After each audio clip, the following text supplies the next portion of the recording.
welcome back to my channel. My name is Lihia. For those of you guys who don't know, I create fitness content, and today I'm going to be talking to you about running tips I wish I knew as a beginner. So I hope you guys like this video. Please give this video a thumbs up, press the subscribe button and the bell notification button so you guys know when I will be posting more videos, and let's get to it. So the first thing I wish I knew as I started off my running journey was the importance of strength training. And I only know this now because I put a lot of emphasis on my strength training now.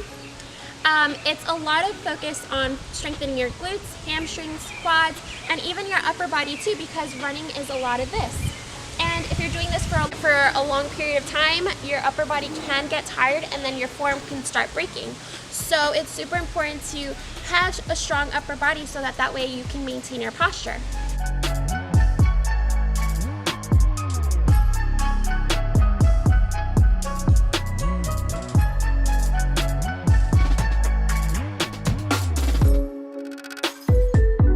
So running tip number 2 is going to be work on unilateral movements. It's super important to work on unilateral movements to make sure that you're taking care of any type of muscular imbalances you may have. So you might not realize that a lot of times our dominant side takes over whenever your body starts to fatigue a little bit, correct?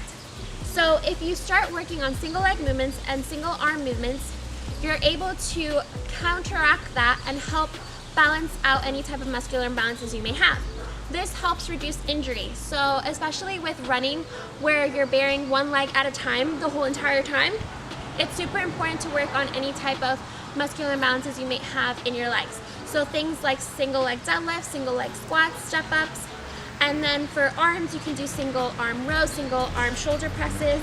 So tip number 3 for running is having a strong core. So definitely work on your core. So having a strong core really reinforces the way your pelvis, hips, low back, and abs all work together. So this helps with stability, balance, coordination, and posture, which helps a lot with your running. So working on things such as hollow holds, planks, and power presses are key to having a strong core.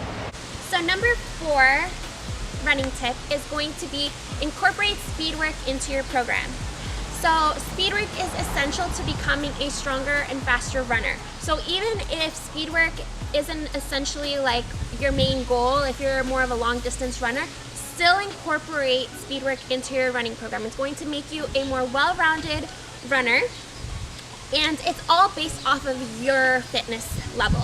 So if your usual 8-minute mile pace, your speed work will be maybe running a 6-minute mile pace. If you're more of a 13-minute mile pace, then your speed work will be running it at a 10-minute mile pace. So it all depends on your running level. Okay, so let's get a little bit more into the science portion of why incorporating speed work into your running program is so important. So first, you're going to increase your aerobic capacity. Then you're also going to start using your fast twitch muscle fibers versus those slow twitch muscle fibers. So when your body starts to fatigue, it's going to recruit those fast twitch muscle fibers, and it's going to improve your body's ability to continue to run even when it's getting tired. Incorporating speed work into your running program will also help increase your myoglobin production.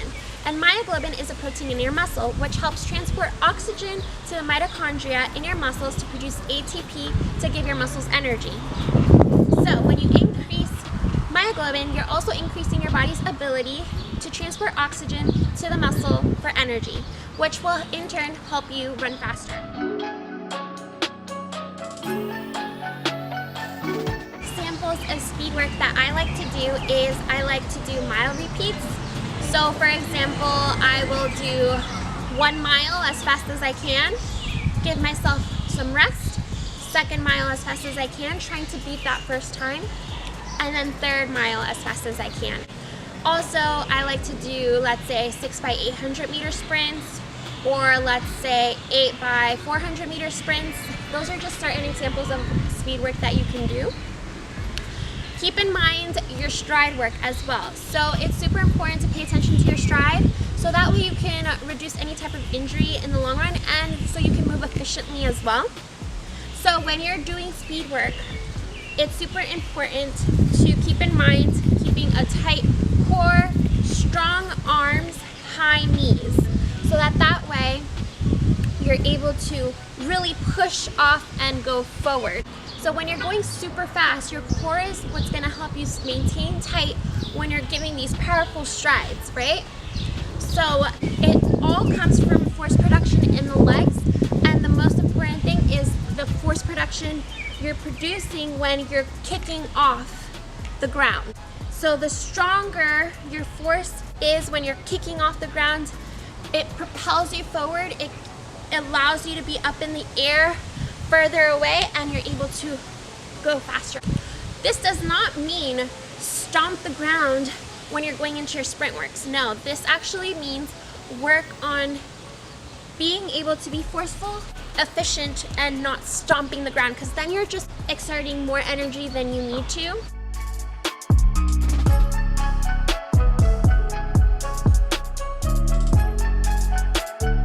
So make sure you're training your body to generate that force and train your body and your muscles to be able to absorb that impact as well, because sprint work is a very powerful movement, and if you haven't trained your body to really absorb the impact, then you're gonna start either getting injured in the process, or it's gonna look sloppy.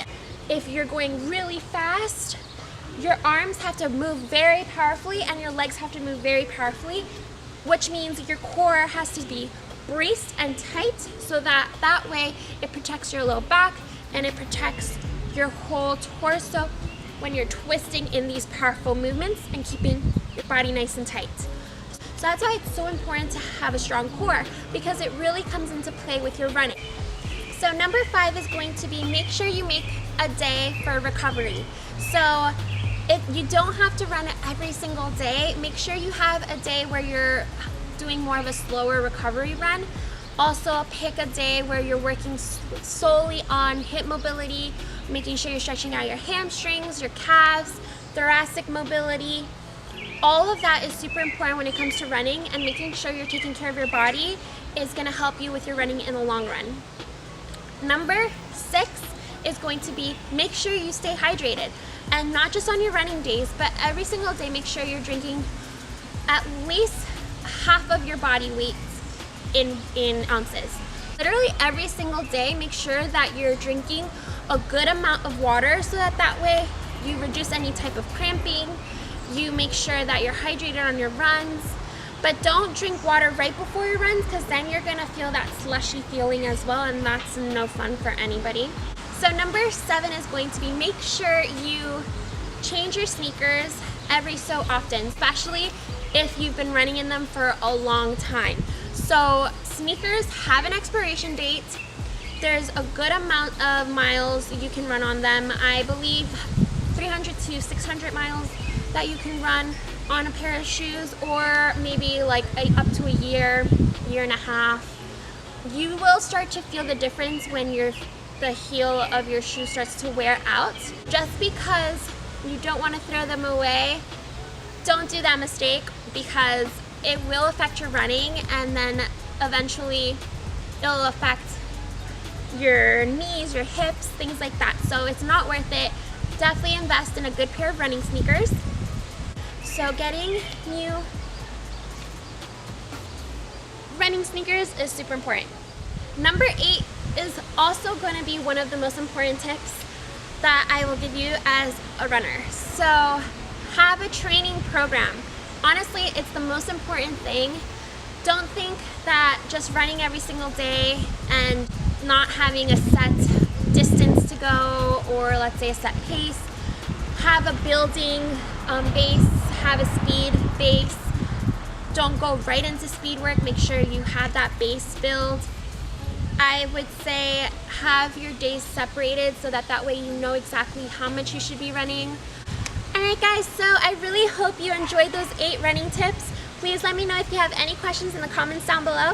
Don't forget to press that subscribe button and that like button and the bell notification button, so you guys know when I will be posting more videos. Thank you so much for watching.